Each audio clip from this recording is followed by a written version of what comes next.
Jaden Smith, Suri Cruise, Brooklyn Beckham, and Paris Jackson were born into wealth and fame, their combined net worth being $500 million.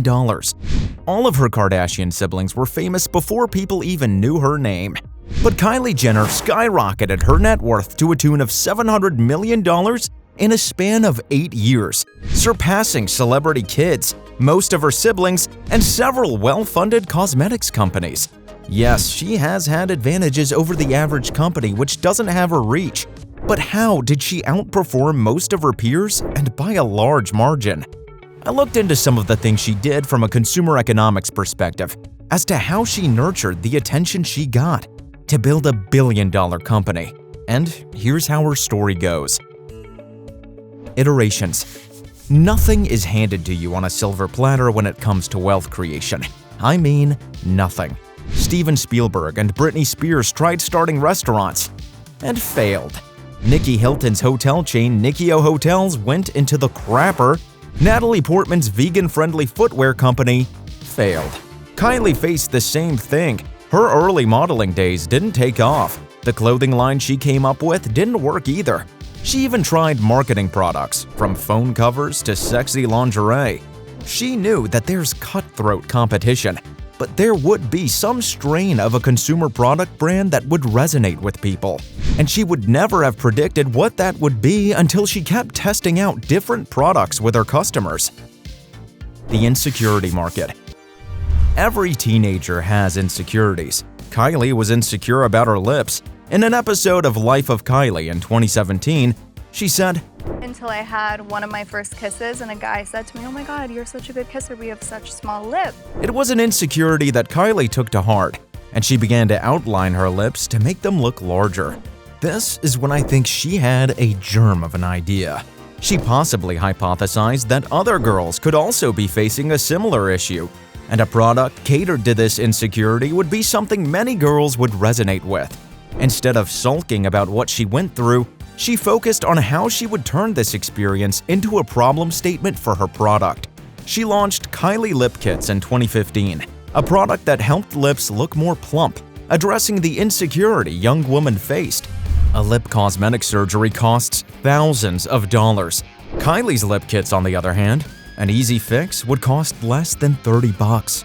In an interview with London's Evening Standard newspaper, Kylie said, "Lipstick is what helped me feel confident, and I feel like people could see that it's authentic to me, and it was organic, and it just worked." Launched in November 2015, the kits sold out immediately. What happened next was a story nobody predicted. Her company blasted into orbit with a revenue of $630 million in 2 years. Here's how crazy this number is. L'Oréal Lacombe took 80 years to hit the billion-dollar mark. MAC worked hard for 23 years to reach $500 million. Tom Ford, a luxury brand, would spend a decade to get to $500 million in sales. Kylie did this in 2. The cosmetics industry was going to go through an irreversible change after Kylie. Supply and demand curve. There is a crucial concept to learn in economics, the demand curve, and the brand Supreme utilizes it like none other. Supreme uses something called a drop model, where it releases a limited quantity of new items every week. The company creates an artificial scarcity around their product, which causes the supply shortage to boost demand, and customers are willing to pay higher prices on said products. This strategy sounds smart, but can also be risky. If Supreme overestimated their future demand, the strategy wouldn't work and risk causing unsold inventory or worse, unhappy customers. Kylie took a leaf out of Supreme's book and used social media to do something similar to the drop model. In her case, flash launches. Limited quantity of Kylie's lip kits would be released, which would propel demand as well as price in some cases. The lip kits she released in 2015 sold out in a minute. Yes, a minute. And to top it off, her website crashed at launch. By 2016, about 300 of her lip kits sold for $3,000 on eBay, up from a retail price of $25 a year ago. Kylie would need to do many other things right, as her supply shortage strategy could only take her so far. Collabs. You don't need to go to Harvard Business School to understand what cross-pollinating your customer segment means, but Kylie excelled at it. A simple term for it is collaboration, but essentially what you're doing is attracting customers from, say, a Kim Kardashian market who may be older compared to Kylie's followers. Kylie did this extensively and at strategic times. In November 2016, she teams up with Khloe for a Coco Kylie collection right before people are out looking for those Christmas gifts. This collaboration would be an affordable way to bring something new, something exciting to her customers. Sure enough, the 4-piece lipstick product line in the first Coco Kylie collection sold out after launch.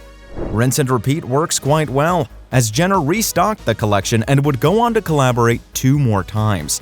She would later reveal in an interview to WWD that the cross-pollination was a massive success. In fact, it would be the most successful launch to date for Kylie Cosmetics, raking in $19 million in 24 hours. Tight ship. Right now, some of you might be thinking this is a BS video. The conversation goes something like this. Kylie is not self-made, she had rich parents, and she had one of the biggest media launchpads to work with. Of course she's rich. My response to why one of the key reasons she's successful is she's not entitled, and her parents almost ensured that. She once said, "My parents told me I needed to make my own money. It's time to learn how to save and spend your own money," stuff like that. What I'm trying to say is I did have a platform, but none of my money is inherited. And you know what? This value for money is almost a core value in her company. I mean, she runs a tight ship. Kylie Cosmetics, according to ZoomInfo, has 26 employees with a whopping $360 million in revenue. So that's a value creation of about $13 million per employee. I mean, let's examine how crazy this number is. Now, it's not apples to apples, but Kylie Cosmetics is 10 times more efficient than a tech company like Google, which at about $280 billion and 150,000 employees amounts to a value creation of $1.86 million per employee. Kylie is Chief Marketing Officer and Chief Content Officer for Kylie Cosmetics. That's 2 C-level employees you don't have to worry about. Her company's partners and vendors are really streamlined. Manufacturing and packaging were outsourced to Seed Beauty, a private label producer in nearby Oxnard, California. Sales and fulfillment were outsourced to Shopify. Marketing costs would be lower, as she is the face of marketing herself. But none of these strategies would work if Kylie hadn't ironed out the foundation on which her business was even possible: the brand. The most important thing this whole house of cards was standing on.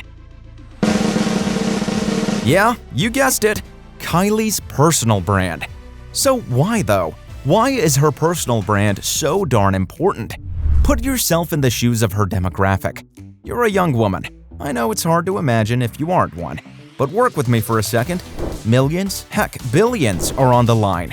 You're a young woman, and like any other young woman, you are aspirational. You like the trillionaire lifestyle. You like how it feels, the travel, the bags, the shoes, the attention. If only you could have a piece of that fame and luxury. Wouldn't you have a taste? This is what was happening with Kylie. Her voice, her fame, her lifestyle connected with this younger demographic. And to top it off, to know that a person like Kylie also had to deal with insecurities like her lips, and it would cost less than $30 to solve this problem. Not a life-changing surgical procedure, they flocked to the product. Kylie's brand story of being rich and famous, and yet understanding the flaws she owned up to, made that deep bond with her followers. And well, the rest is history. There's another important thing that Kylie did, which very few people do: exit strategy. She got out while she was at the top of her game. Her connection worked with people, but it may not last forever. And sure enough, she knew the perfect time to cash out was when you're at the top. And like clockwork in November 2019, Kylie sold 51% of her share of Kylie Cosmetics to Coty for a sweet $600 million. 0 to $600 million in 4 years. You can't make that much even with selling meth in an RV. Now, to play the devil's advocate, sure, she may not be a billionaire, but this has to be a wild success story. And she may probably not have thought of all these strategy lessons herself. Some associate consultant sitting in a back office at McKinsey probably could be the mastermind behind all this. But even so, this was a perfect shot. Perfect execution is what everyone aspires for, but the story of Airbnb? Well, let's say there can be no other story further from perfection than theirs. Find out why Airbnb is the perfect story of how to start a startup.